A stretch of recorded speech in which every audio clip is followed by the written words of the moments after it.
महानाट्य याचं प्रयोजन तेच आहे. या महानाट्यामध्ये आज ज्यांचं स्मृतीचा दिवस आहे, पवित्र स्मृतींचा. आणि मित्रांनो, आज आहे 18 जून. वीरांगना झाशी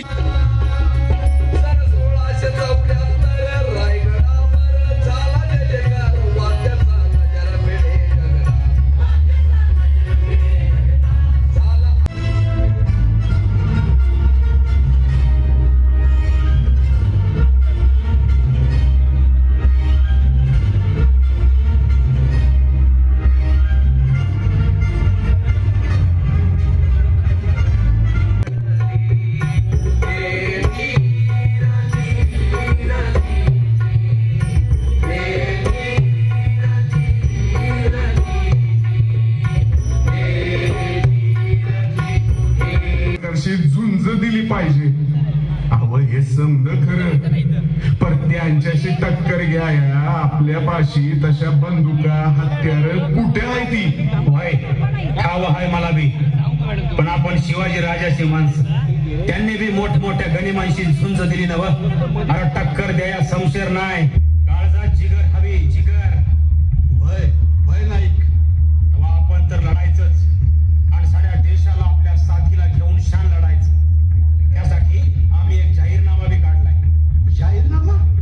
होय, स्वातंत्र्याचा जाहीरनामा.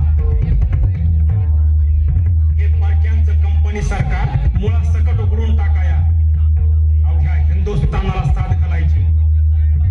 बोला काय म्हणता भाईजी? बोला येळकोट येळकोट. जय मल्हार. येळकोट येळकोट. जय मल्हार.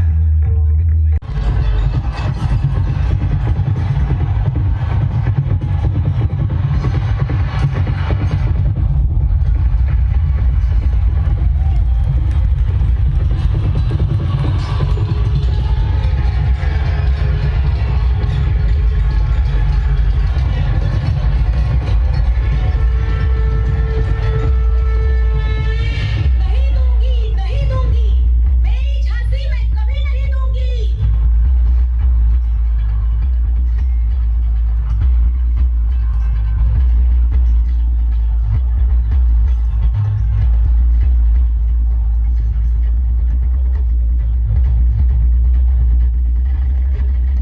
सख्यानो, काय मोठा संकटच आहे.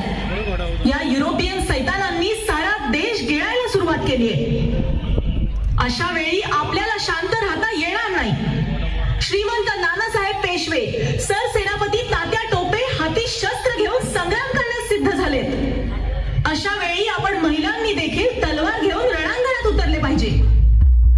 चला तर मग आपली मायभूमी मुक्त करण्यासाठी कंबर कसूया आणि दाखवून देऊया भारतीय नारी शक्तीची ताकद. बोला स्वातंत्र्य लक्ष्मी की जय. स्वातंत्र्य लक्ष्मी की जय.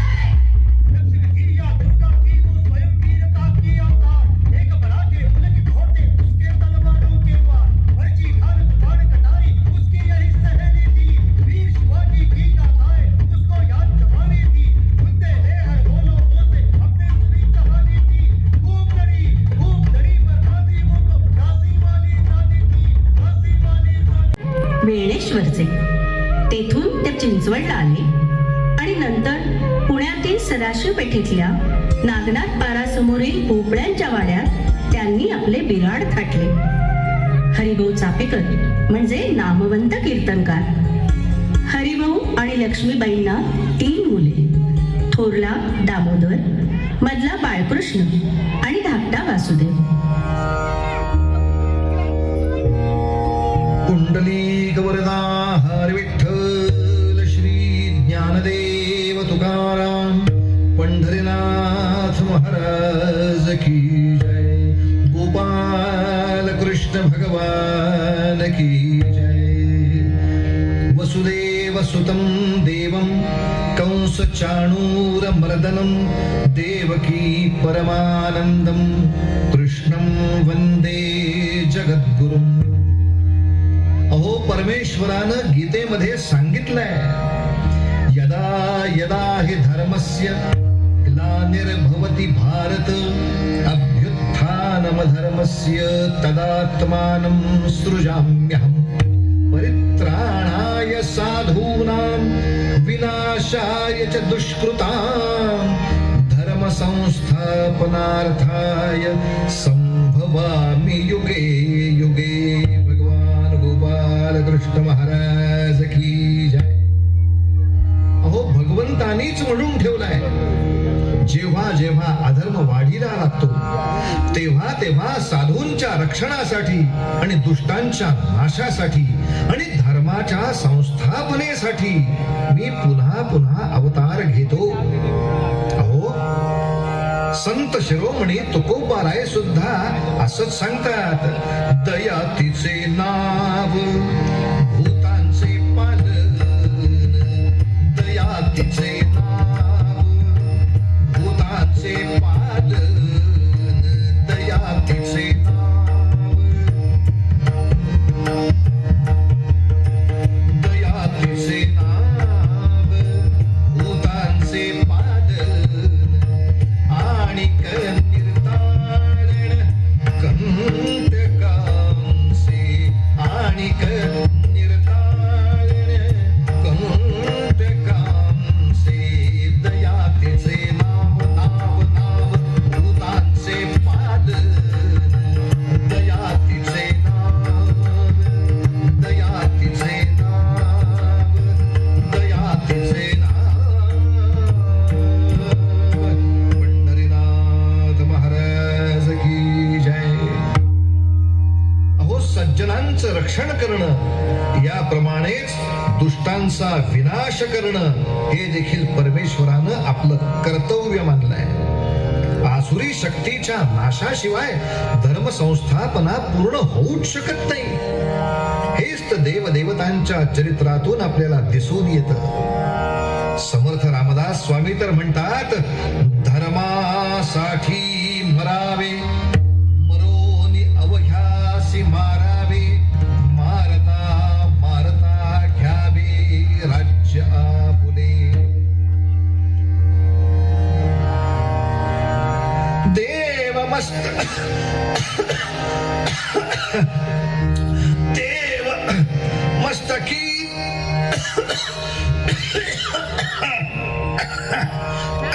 देव मस्तकी धरावा, अवघा हलकल्लोळ करावा, मुलुख बडवावा की बुडवावा, श्री धर्म संस्थापनेसाठी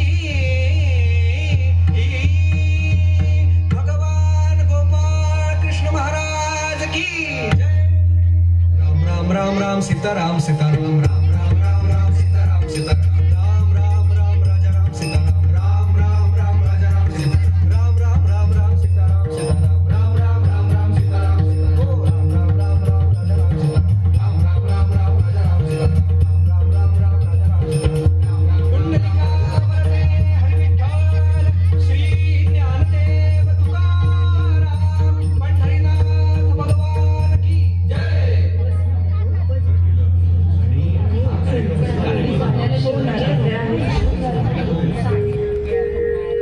धन संपदा शत्रुबुद्धि विनाशाय दीपज्योति नमोस्तुते. दिव्या दिव्या दीपत्कार कानी कुंडल मोतीहार, दिव्याला पाहुन नमस्कार. अहो ऐकलत का? अगं बाई, आला तुम्ही? कसं झालं कीर्तन? अहो आपल्या दामोदरानं आज कीर्तनाला साथ देताना असा काही छान सूर लावला होता म्हणून सांगू. वा वा वा वा. सगळ्यांनी अगदी तोंड भरून कौतुक केलं त्याचं. अहो काय सांगता, भगवंताचे आशीर्वादच म्हणायचे हो. अहो सुनबाई, ऐकलत का? तुमच्या नवऱ्याचं कौतुक करतायत ते. पण हा दामोदर गेलाय कुठे? दामोदरा, ए दामोदरा. सुनबाई जरा हाक मार गं त्याला. दामोदरा इश्श, अगं नवऱ्याला असं नावानं का हाक मारतात? नवऱ्याला अहोजाहो म्हणावं. हा, बोला बरं आता त्याला. नवरा अहो नवरा. आता ग बाई, काय करावं या पोरीला? तू गप्पा बस रे. तू मला त्रास देऊ नकोस, खोटं बोलू नकोस. मराठे अजिंक्य होते. नाहीच मुळी, इंग्रजच ताकदवान होते. सतत काय रे भांडता? अरे बाळकृष्ण, अण्णा कुठे? अण्णा हा, तो केसरीचा अंक आणायला गेलाय. तर मी म्हणत होतो तेच खरं. शेवटी इंग्रजांनी आपल्याला हरवलं. नाही नाही नाहीच मुली. अरे काय झालं बाळकृष्ण? का म्हणतोयस वासुदेवाशी? बघा ना भाऊ, आम्ही मराठे आणि इंग्रज अशी लढाई खेळतोय. मी मराठा आणि हा इंग्रज, तर हा मलाच हरायला सांगतोय. हो मग भाऊ, आता मराठी हरले ना. हो. अहो असं कसं भाऊ? तुम्ही तर सांगत होता ना की मराठ्यांनी अटकेपार झेंडे रोवले, पेशावर ते तंजावर राज्य निर्माण केलं म्हणून. अरे पण तो भूतकाळ झाला. आता आपलं राज्य गेलं. इथं इंग्रजाचं राज्य आलंय. नशीबच फुटलं. तिथं कोण काय करणार? बर, असो. तुम्ही बसा इथं खेळत. दामोदर, तू पण थांब यांच्यासोबत. अहो, आम्ही थोडं शेजारच्या अण्णांना भेटून येतो. तोवर तुम्ही पानं मांडा. अण्णा अण्णा अण्णा, आज तू का मस्त श्लोक म्हणलास. सगळे तुझं कौतुक करत होते. अण्णा, तू शांत का? तू कौतुक ऐकलं नाहीस का? त्याचीच तर चीड आली मला. म्हणजे आम्हाला नाही समजलं. अरे किती दिवस आपण देवादिकांच्या पराक्रमाची नुसती कीर्तन म्हणत बसायची. रामानं रावणाला मारलं, कृष्णानं कंसाला खलास केला, शिवरायांनी अफजल खानाचा कोथळा बाहेर काढला, हेच आजपर्यंत सांगत आलो ना आपण. मग यात चूक ते काय? या पराक्रमाची कथा सांगायला नको? अरे मला असं नाही म्हणायचं, पण आज इंग्रजांच्या रूपाने हजारो रावण, कंस आणि अफजल खान इथे आसुरी थैथयाट करतात. मग आपण काय फक्त बघत बसायचं? आपण काय फक्त भजन कीर्तन म्हणण्यातच धन्यता मानायची? हो, हे अगदी खरंय तुझं अण्णा. पण मग या इंग्रजांशी लढण्याचा कुणीच प्रयत्न केला नाही. केला.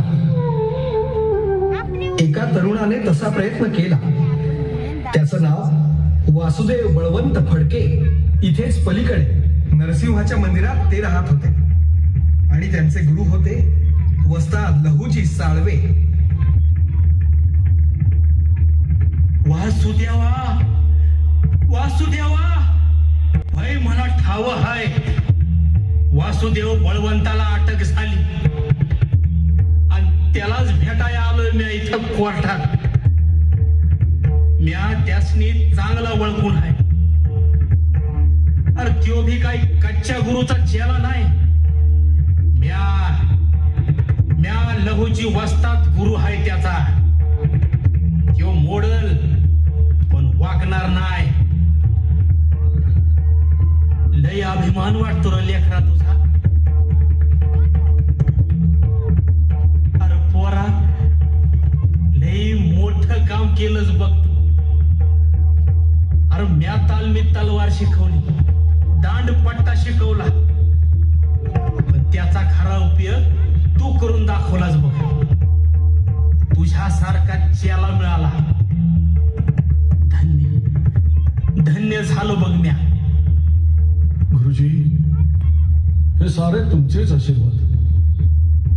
गुरुजी, न्यायालयाने आम्हास जन्मठेपेची शिक्षा ठोठावली आणि तीही भारतापासून शेकडो मैल दूर एडनच्या कारागृहात.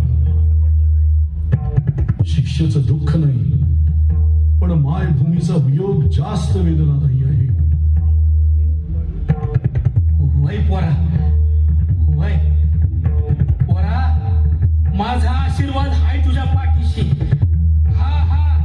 हाय तुझ्या पाठीशी. आणि लक्षात ठेव, तू पेटवलेली ठिणगी कवा भिजणार नाही.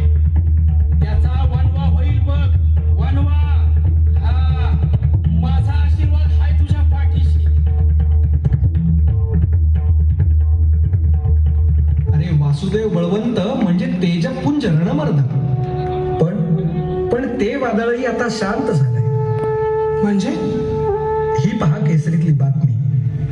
भारताच्या स्वातंत्र्यासाठी लढणारे क्रांतीवीर वासुदेव बळवंत फडके यांचा एडनच्या कारागृहात दुःखद मृत्यू. अण्णा, वासुदेव बळवंत गेले तरीही त्यांची तेजस्वी मूर्ती आणि त्यांनी साऱ्या भारतीयांना केलेले स्फूर्तिदायक आवाहन कधीही स्मरणातून जाणार नाही.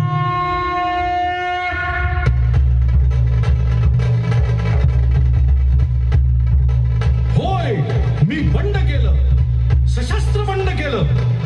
कारण हातात शस्त्र घेतल्याखेरीज स्वातंत्र्य मिळणार नाही हे मला ठाऊक होतं. ज्या भूमीचे पोटी मी जन्माला आलो तिच्याच पोटी जन्माला आलेल्या गरीब लोकांनी अन्नान्न करीत उपाशी मरावे हे मला पाहवलं नाही. म्हणून मी ब्रिटिश सरकार विरुद्ध बंड पुकारलं. आमच्या देशाच्या अवनतीला इंग्रजच जबाबदार आहेत हे मला पटलं होतं. त्यामुळे इंग्रजांच्या नाशाशिवाय अहोरात्र मला दुसरा विचार सुचत नव्हता. मी या लढ्यात अयशस्वी ठरलो. पण आकाशातल्या ईश्वरालाच हे माहीत आहे की मी जे जे केलं ते फक्त देशासाठीच. अहो हिंदुस्थानवासी लोक हो, मी माझं उद्दिष्ट साध्य करू शकलो नाही याविषयी मला क्षमा करा. पण लक्षात ठेवा, गेलेले राज्य परत मिळवण्यासाठी तुम्हाला संघर्ष करावाच लागेल आणि त्यासाठी क्रांतीशिवाय दुसरा मार्ग नाही. तुम्हाला हातात तलवार घ्यावीच लागेल, तलवार घ्यावीच लागेल.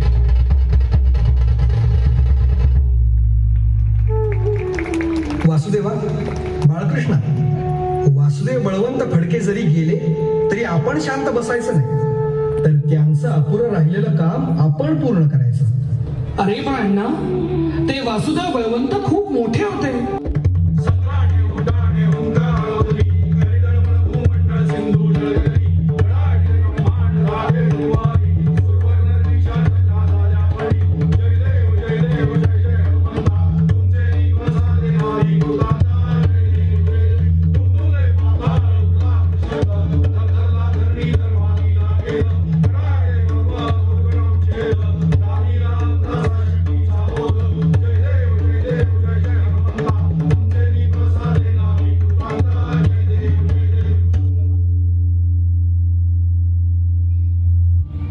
वासुदेवा, खंडेरावाचे 50 जोर जास्त झाले. असू दे, पण खडकीला मी सर्वात आधी पळत गेलोय. वासुदेवा, आज संध्याकाळी खडगाचे हात शिकायचे, लक्षात आहे ना? हो. वासुदेवा, अरे दामोदर कुठं आहे आणि हे कोण? हा महादेव रानडे आणि हा खंडेराव साठे, हे दोघंही इथं जोगेश्वरीच्या बोळात राहतात. आमच्या बरोबर तेही व्यायामाला येतात. बरं. अरे पण दामोदर कुठं आहे? कोण? अण्णा, तो तर चिंचवडच्या घरी गेलाय. चिंचवडला? कशाला? अहो असं काय करता भाऊ? तुमची पूजेची पोथी चिंचवडच्या घरी विसरली असं तुम्हीच नाही का सांगितलं? तीच आणायला गेलाय. अरे हो, पण गेलाय कसा? कसा म्हणजे? पळत आणि येताना पण पळतच येणार. काय? चिंचवड पर्यंत पळत? अरे काहीतरी काय सांगतोस? आता त्यात काय मोठं? आम्ही रोज व्यायाम करताना खडकीपर्यंत पळत जातोच की. अरे काय रे, हा एवढा अघोरी व्यायाम कशासाठी म्हणतो मी? आपलं घर कीर्तन करायचं. आपल्याला सांगितलेत कोणी हे दांडगाईचे उद्योग? व्यायाम करून तुम्हाला काय राज्य जिंकायला जायचंय? राज्य जिंकायला नाही, गेलेलं राज्य परत मिळवायला. हो, गेलेलं राज्य परत मिळवायला. अरे जरा आपली ताकद ओळखा. आपण सामान्य माणसं, हे इंग्रज राज्य करते, सर्व सत्ता यांच्या हाती. असं असताना आपल्याला यश कसं मिळणार? पण तुम्हीच तर नेहमी सांगता ना, प्राचीन काळी कौरवांकडे राजसत्ता होती, शिवाय त्यांची संख्याही जास्त, 100. पण 5 पांडवांनी त्यांचा पराभव केलाच ना. हो, पण पांडवांना जय मिळाला तो त्यांच्या शक्तीमुळे नव्हे, तर त्यांना मार्गदर्शन करायला साक्षात भगवान श्रीकृष्ण उभा होता म्हणून. न धरी शस्त्र करी मी, गोष्टी सांगेन युक्तीच्या आचार, असं म्हणत गोपाल कृष्ण रथाचं सारथ्य करत होता म्हणून. समजलं? आणि तुम्ही बसलाय इथे दांडगाई करत. अण्णा, काहीही विचारू नकोस, ऐकलंय मी सारं. अरे पण आपल्याला मार्गदर्शन करायला भगवान श्रीकृष्ण नाहीत असं का वाटून घेता? हा केसरीचा अंक पहा. अरे सिंहाच्या डरकाळीमुळे ज्याप्रमाणे वनातील श्वापद पळून जातात, तसं या केसरीच्या लेखांमुळे इंग्रज सरकारही भयभीत होतंय. या केसरीचे बाळ गंगाधर टिळक हेच आपल्याला योग्य तो मार्ग दाखवतील. चला आपण सगळे टिळकांकडे जाऊया. हे पहा शिवरामपंत, मी या गणेशोत्सवाकडे केवळ एक उत्सव म्हणून पाहत नाही, तर या परकीय आक्रमणाविरुद्ध लढण्याचं ते एक साधन आहे. पण गणेशोत्सवाचा आणि परकीयांशी लढण्याचा काय संबंध? सांगतो. या चापेकर या. शिवरामपंत, आपल्यावरचं आक्रमण हे जसं राजकीय आक्रमण आहे, तसंच ते आपल्या धर्मावर आणि संस्कृतीवरही.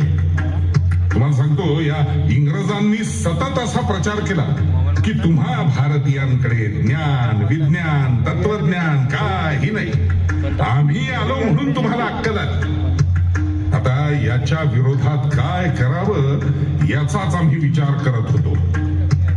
तुम्हाला आठवतं, मागच्या वर्षी आपल्या या विंचुरकर वाड्यात एक बंगाली साधू आला होता. काय ते विलक्षण बुद्धिमत्तेचं तेज.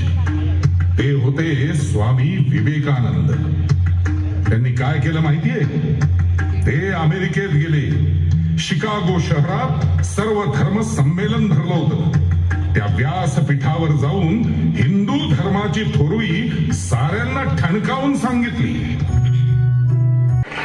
आपण केलेल्या स्नेहपूर्ण स्वागताचा मी अत्यंत हर्षित मनाने स्वीकार करतो आहे. मी विश्वातील अत्यंत प्राचीन अशा हिंदू संस्कृतीच्या वतीने आपले आभार प्रकट करत आहे. मी अशा धर्माचा प्रतिनिधी आहे की ज्याने आपल्या आचरणातून जगाला सहिष्णुतेचे मूल्य शिकवले आहे. ज्या वेळेस यहुदी लोकांचा छळ झाला तेव्हा त्यांना कोणी आसरा दिला? तो माझ्या हिंदुस्थानाने दिला. ज्या वेळेस या जगात पारशी लोकांवर आक्रमण झाले तेव्हा त्यांना कोणी आश्रय दिला? मला सांगायला अत्यंत अभिमान वाटतो, तो माझ्या देशाने दिला. आम्ही कोणत्याही विचारांचा द्वेष करत नाही.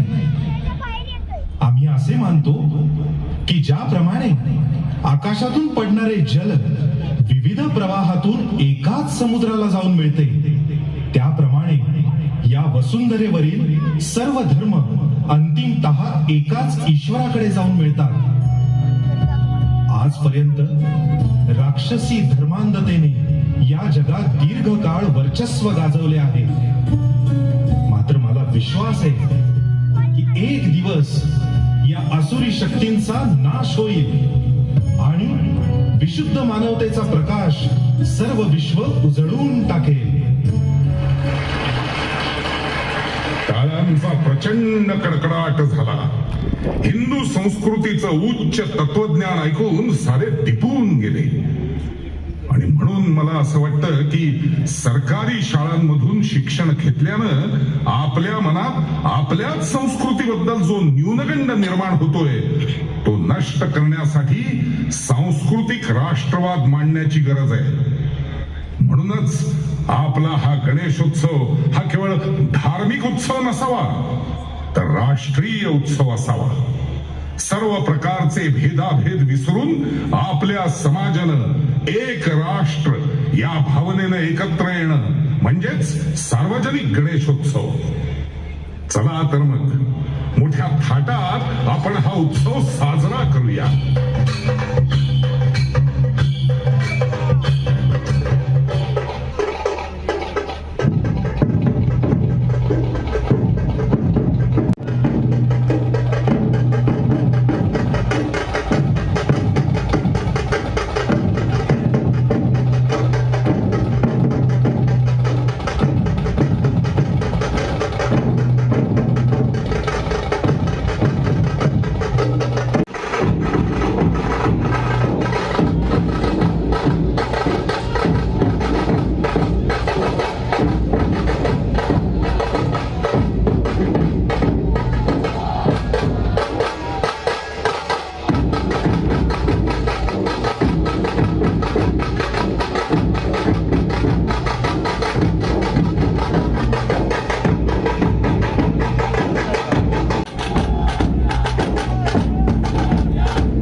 लाही लाही होती अगदी. काय झालं वासुदेवा? अरे शांत हो जरा, बैस. शांत हो? कसा शांत हो? काय झालं? अरे असं डोक्यात राग घालून कसं चालेल? अहो अण्णा, आता मी येत असताना पाहिलं तर गाडीमध्ये गोऱ्या लोकांसाठी बसायला स्वतंत्र जागा. आपले एक वयोवृद्ध आजोबा त्यांच्या रिकाम्या बाकावर बसले तर तिथून हुसकावून दिलं त्या आजोबांना आणि वर म्हणतात कसे, ए you black Indians, get out. आमच्याच देशात येऊन आम्हाला छाकलतात ही गोरी माकडं. सांगा सांगा कसं शांत व्हायचं? अरे हो हो, जरा दमानं घे. अण्णा अण्णा, असा राग येतो नाही आमचा. आम्ही ब्लॅक इंडियन काय? असं वाटतं ना इथून उडत उडत त्या इंग्लंडात जावं आणि यांच्या राणीच्याच तोंडाला काळं फासावं. मग अडवलंय कुणी? काहीतरीच काय, ते कसं शक्य आहे? इंग्लंडमध्ये नाही, पण या इथे मुंबईत शक्य आहे. म्हणजे मुंबईच्या कोटात राणी व्हिक्टोरियाचा एक पुतळा आहे, अगदी शुभ्र संगमरवरी. त्यालाच काळ फासूया. काय अण्णा? राणीला काळं फासून त्यांचं राज्य जाणार नाही हे खरं, पण निदान आम्हा भारतीयांचा असंतोष तरी प्रगट होईल. काय ठरलं तर मग वासुदेवा, राणीला आपणच राज्याभिषेक करायचा. वा, राणीला आपणच राज्याभिषेक करायचा. आता राज्याभिषेक म्हटला की पवित्र गंगाजल आणायला हवं. त्यासाठी काळं कुळकुळीत डांबर आणायचं. राज्याभिषेकाला सुगंधी अत्तर हवं. त्यासाठी गाई गुरांचं शेण आणायचं. राणीला सुंदर पुष्पहार घालायला हवा. त्यासाठी कचरा पेटीतल्या तुटक्या चपला खेटर आणायची. अभिषेकाला शुभ मुहूर्त हवा. त्यासाठी भयान रात्री 2 वाजता घुबड ओरडत असताना हा अभिषेक करायचा.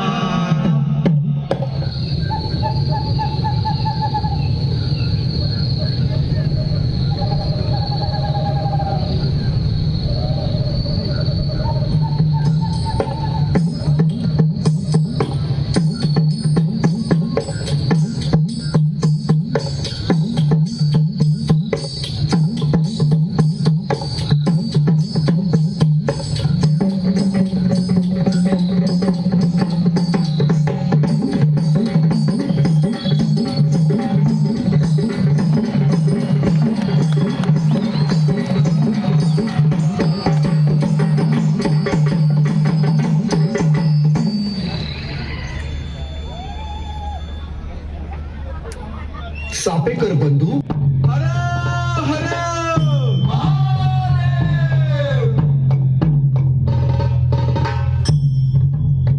मुलांनो, आज आपण इथे श्री हनुमंताची स्थापना करत आहोत.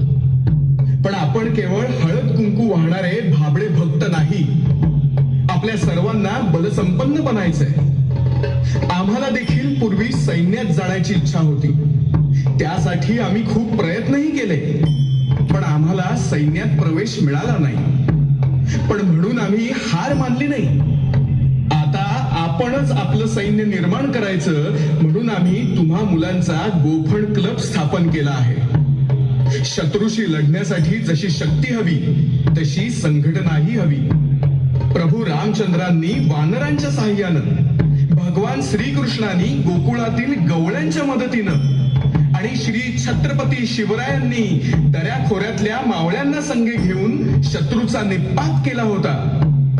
तोच आदर्श आपण समोर ठेवूया आणि सारे जण एकत्र येऊन या गनिमांना चारी मुंड्या चित करून दाखवूया. हर हर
फौजांची संघटना बांधत होते त्याच वेळी भारताच्या थेट पूर्वेला एक वनवासी वीर आपल्या वनबंधूंना हाती तीरकमठा घेऊन ब्रिटिश शासनाशी संघर्ष करण्याची प्रेरणा देत होता. ते होते भगवान बिरसा मुंडा.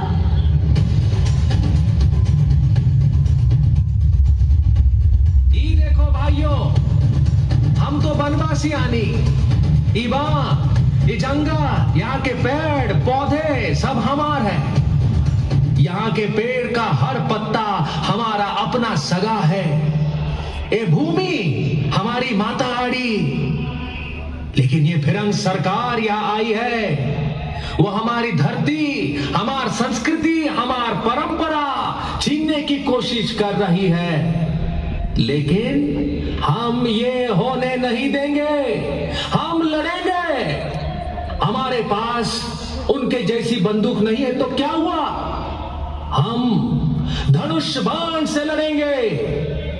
हमारे पहाड़ों के ऊपर जाकर हम संघर्ष करेंगे और दिखा देंगे सारी दुनिया को कि हम वनवासी होकर भी अपनी धरती माता के लिए कैसा संघर्ष करते हैं.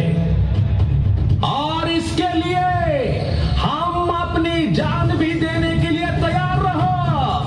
भगवान बिरसा मुंडा की जय. भगवान बिरसा मुंडा की जय.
समस्त पुण्यनगरीतील लोक हो, मुंबईत हाहाकार माजवणाऱ्या प्लेगची साथ पुणे शहरातही पसरली आहे हो.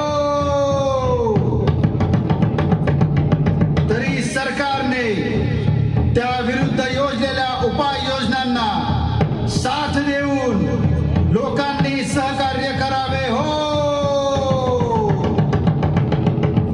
ज्यांच्या काखेमध्ये गोळा येईल त्याने स्वतःहून सरकार दफ्तरी नाव नोंदवावे हो. तसेच घराची सफाई करायला येणाऱ्या कर्मचाऱ्यांना सहकार्य करावे हो.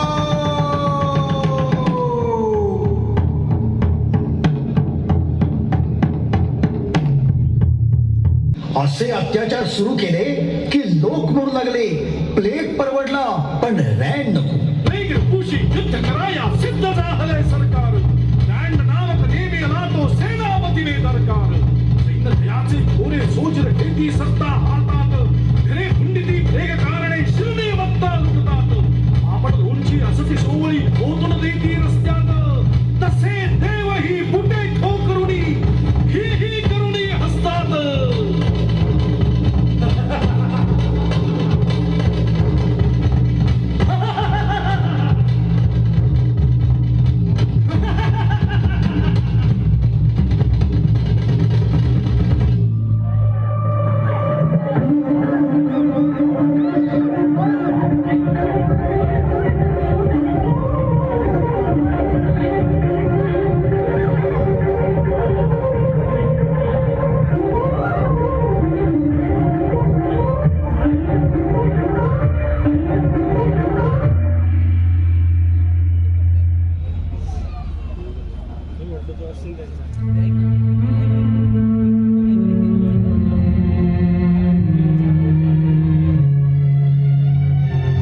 चाललंय हे सरकार आहे की सैतान?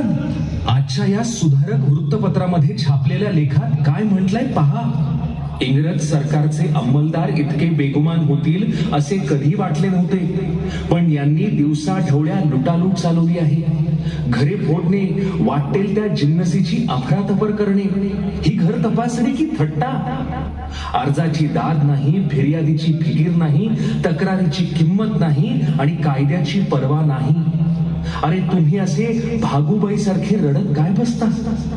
अशानं या रँडशाहीला ऊत येईल. सोजीर असेल नाहीतर सोजीराचा काका चोरी करतो आहे ना, मग तुम्ही त्याला पकडा, त्याचा प्रतिकार करा.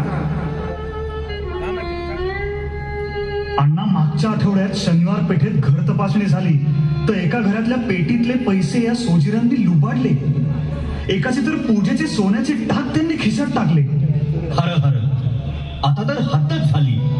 अरे, आमच्या देव्हाऱ्यातल्या पवित्र देवमूर्ती ह्या पिढ्यानपिढ्या आम्ही त्यांची पूजा करत आलोय आणि हे सोजीर बूट घालून देवघरात जातात आणि देव्हाऱ्यावर लाथ मारतानाही यांना शरम नाही वाटत. यांच्या प्लेगच्या छावण्या म्हणजे माणसं मरण्याचीच खात्री. परवा शुक्रवार पेठेत तर 300 सोजीरांना पाठवून तिथल्या बायका पोरांना फरफटत छावणीवर नेलं. त्याचा लोकांनी इतका धसका घेतलाय की घरात माणूस मेला तरी त्याचं प्रेत ते गादीमध्ये गुंडाळून ठेवतात. बापरे, या साथीच्या रोगात किती माणसं मेली याची गणतीच नाही. अरे, त्यात अनेक मोठी माणसंही होती रे. ज्योतिबा फुलेंच्या पत्नी सावित्रीबाई फुले यांनी प्लेगच्या रुग्णांसाठी रुग्णालय सुरू केलं होतं. पण दुर्दैव, एका रुग्णाची सेवा करताना त्यांनाही प्लेगची लागण झाली आणि त्यांचा त्यात दुःखद मृत्यू झाला रे. काय रे महादेवा, महादेवा, अरे काय झालं? अरे बोलत का नाहीयेस? काय सांगू, कसं सांगू, सांगायला शब्द नाही. आज रँकच्या सोजीरांची सदाशिव पेठेवर धाड पडली होती.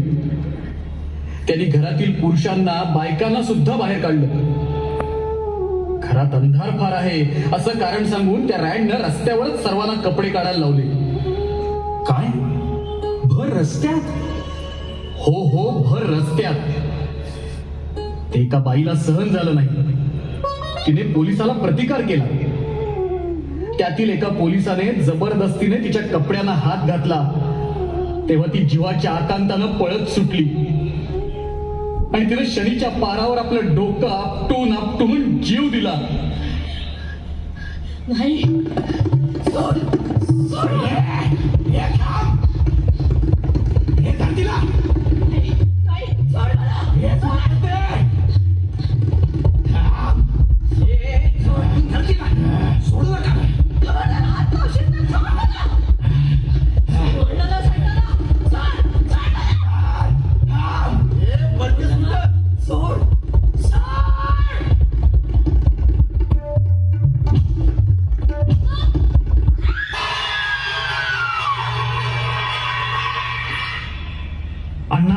अण्णा, अरे ही अशी एकच घटना नाही. या इंग्रजांनी असे अनेक भयानक अत्याचार केले. त्यावर सुधारक मध्ये ताशेरेही ओढले. बाळकृष्णा, पुढची बातमी वाच बरं.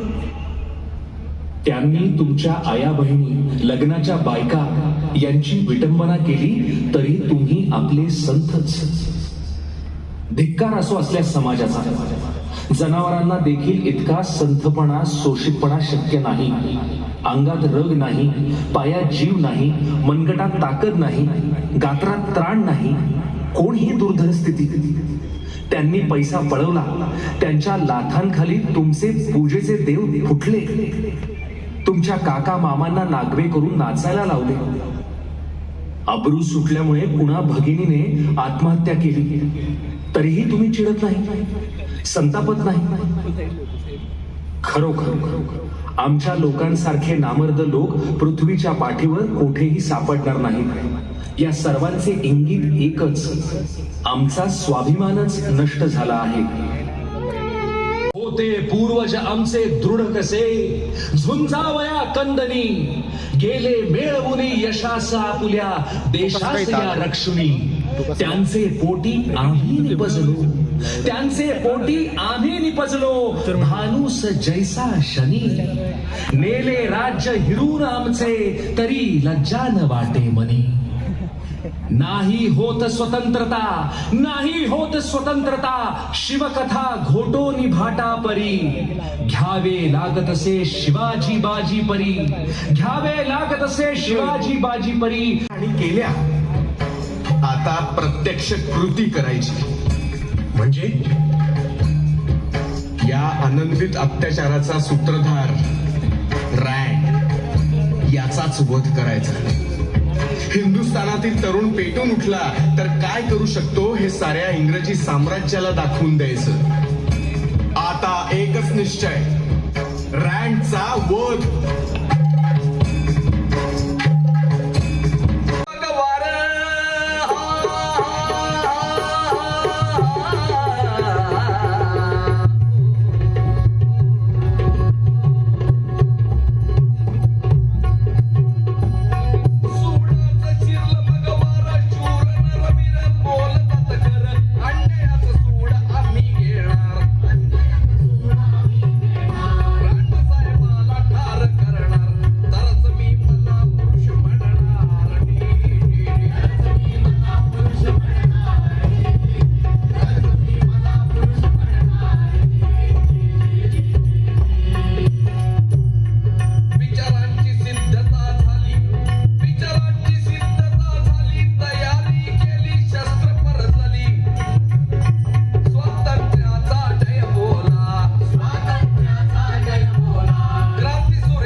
पर्वतीच्या पाठीमागे असलेल्या गर्द झाडीत चापेकर बंधू व त्यांच्या मित्रांचा नेमबाजीचा सराव सुरू झाला आणि त्याच वेळी दामोदर चापेकर आपले आत्मचरित्र लिहू लागले.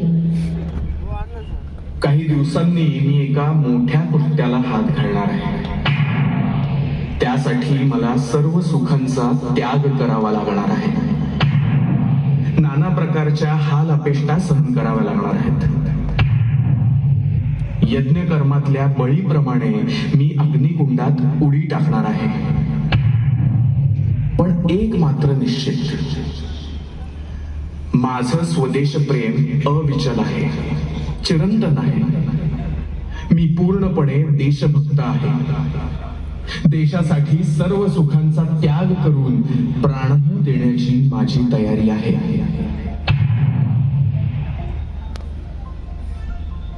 अरे इतके दिवस या रँडच्या पार्टीवर आपण आहोत, पण जेव्हा बघावं तेव्हा आपल्या सोजरांच्या घराण्यातून येतो आणि जातो.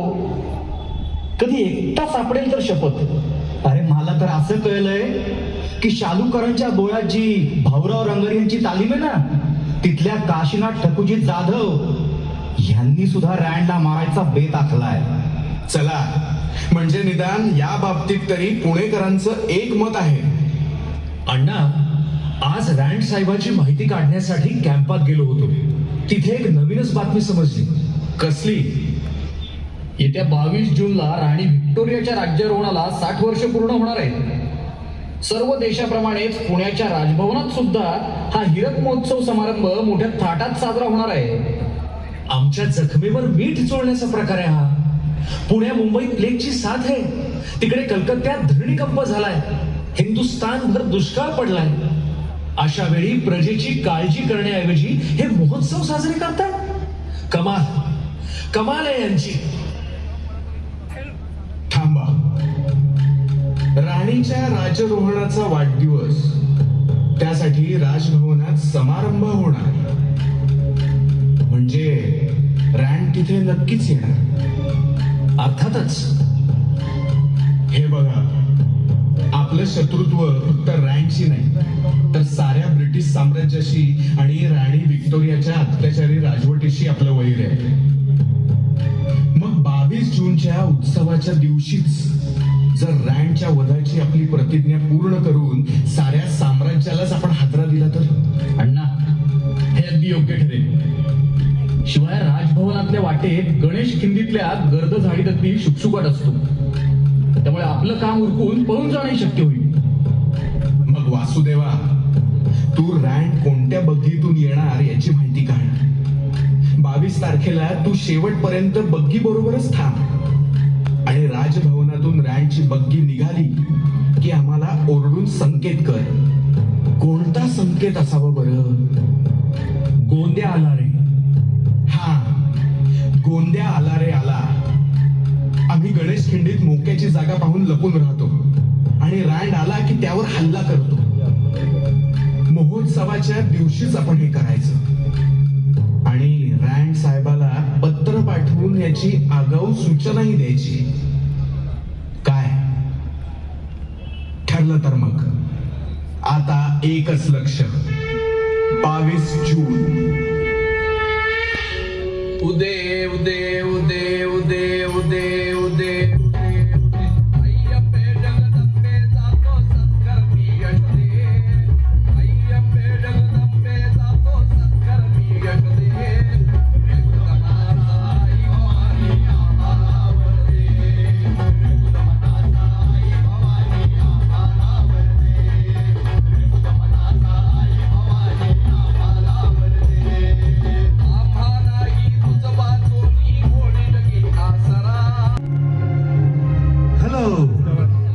Mr. Rand. Thank you, Mr. Sanders. What a grand ceremony you have organized. आपल्या साम्राज्याला शोभेल अशी. Congratulations. Thank you.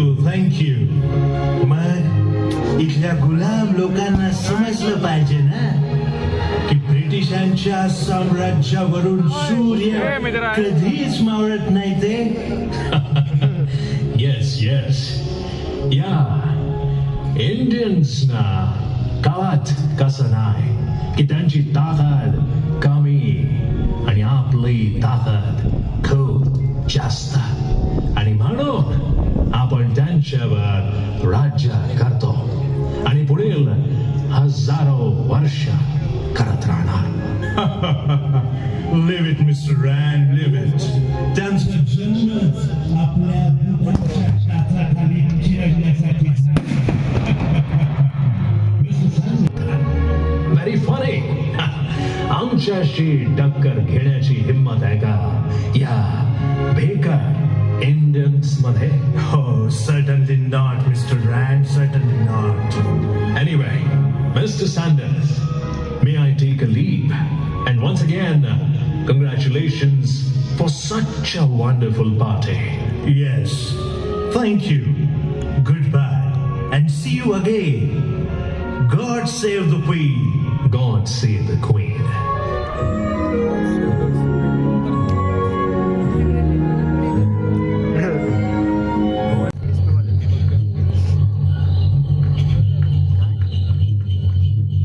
सावजावर झेप घेण्यासाठी डबा धरून बसलेल्या चित्त्यासारखे सिद्ध झालेले चापेकर बंधू.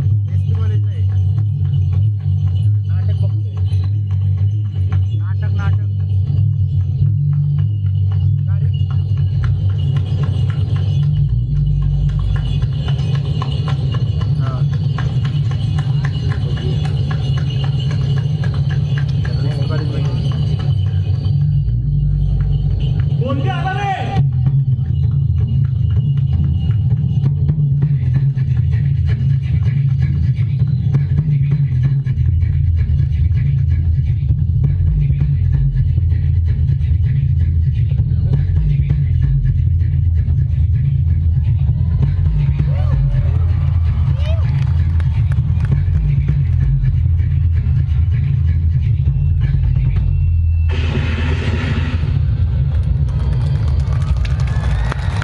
अण्णा अण्णा काम फत्ते. शाबास. गोंदिया आला रे. गोंदिया आला. गोंदिया आला रे. आला. गोंदिया आला. परत वासुदेवाचा आवाज. काहीतरी घोटाळा झालाय. वासुदेवाचा आवाज आता जवळून ऐकायला येतोय, त्या अर्थी